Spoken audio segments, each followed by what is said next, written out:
the Delusional series, compiled according to the teachings of the Master.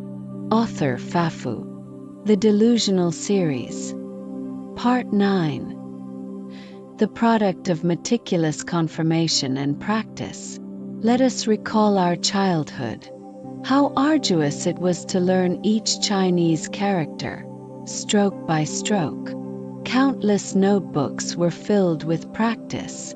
Only through persistent effort did we gradually become familiar with these characters. When we were first introduced to a character, our teachers would tell us how to pronounce it and demonstrate how to write it.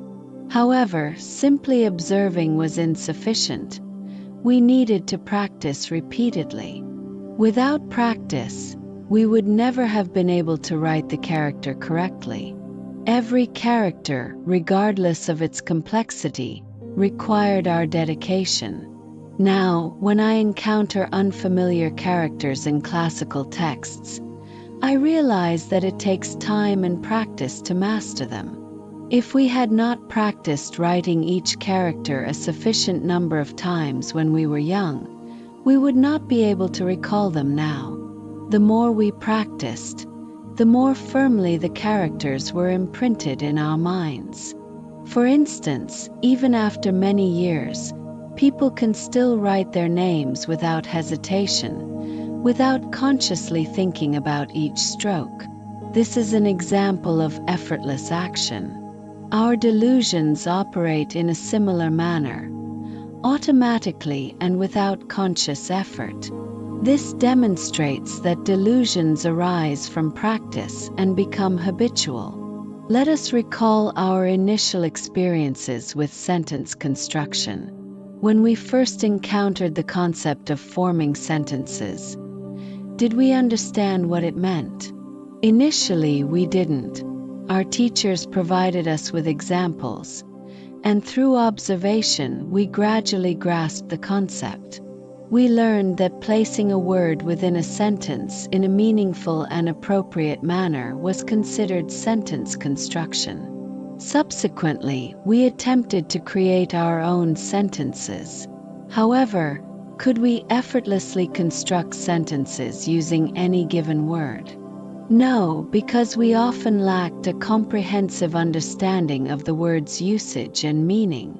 To create a sentence, one must first comprehend the word and then integrate it seamlessly into the sentence.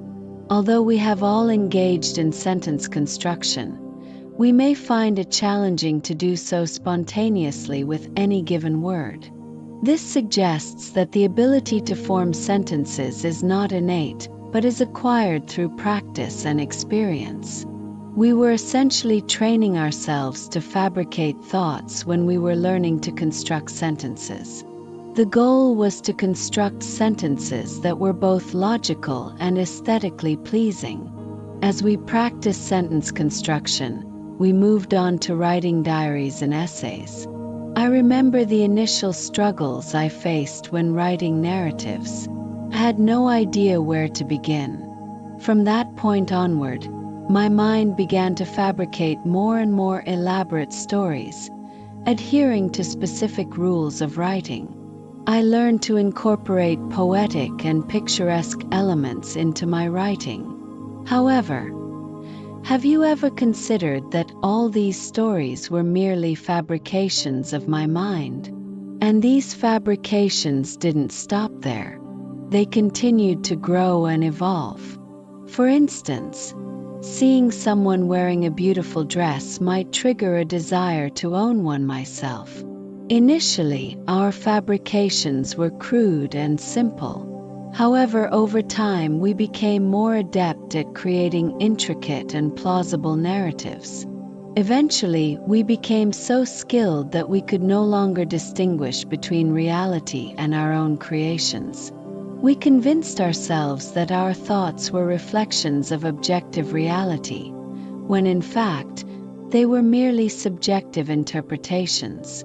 This phenomenon is akin to the narrative in Rashomon. Each character presents a different account of the same event, leaving the audience uncertain about the truth. The film demonstrates how our perceptions are shaped by our individual biases and perspectives. Similarly, in our daily lives, we often encounter situations where multiple people provide conflicting accounts of the same event. Each account is colored by the individual's unique perspective, motivations, and desires. Some may exaggerate, minimize, or distort the facts to suit their own purposes. As a result, it becomes impossible to determine the objective truth. Yet, each individual remains convinced of the accuracy of their own perception.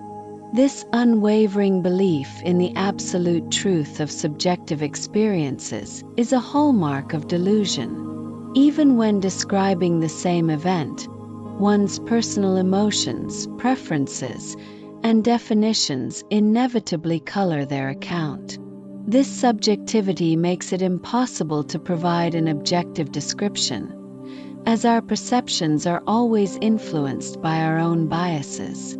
Consequently, no one can claim to offer a completely unbiased account of anything, except perhaps an enlightened being or an arhat.